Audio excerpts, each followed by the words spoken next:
nimo na ay arrow. Oh, na araw. Duha ka buok. Okay? So, Asa araw? duha ka buok na yellow. Ay, yellow. Oh. Ang usa pasaka, ang usa pa ubos. So muna imo ang sundon sa pag-open. Pag-turn nimo. So kani sa iyang right Ang side. sa right na.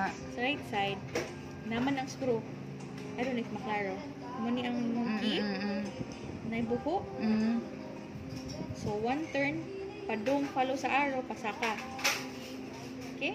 So that's one turn. Sa pikas na side, padung ubos. Na may mulak na metal. Muna one. Kung ma-turn na siya. Oh.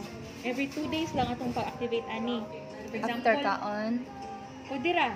Unsa man ako na inig-adjust tangtangon sa or sa iyang mouth man. Adjust ko. Tangtangon lang. Alagi. Kaya may tabuan ni. Maglisod niya. Oo, may tabuan ni. After 2 days, muluag naman ni. So if muluag na ni, matangtang na. Na malimpyuhan na po siya ni mo. And then, Pero kada kaon tangtang mo ka ha. yeah, makuha naman ni mo siya. Maluag-luag lang po siya. Or pwede gani mo, mumug lang siya hot water. Pastor naman siya underneath.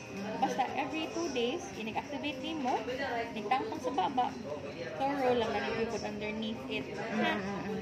So, ibalik din ako sa passive mama. So, ang pag-passive niya, baliktad lang.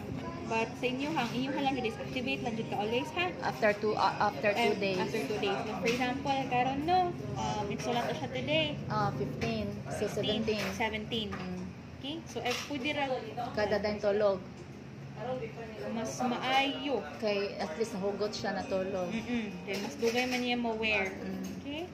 So mag-wear siya matulog no. Oo, mas maayo. Nya, mas maayo adjust na nas baba. Man nag-adjust.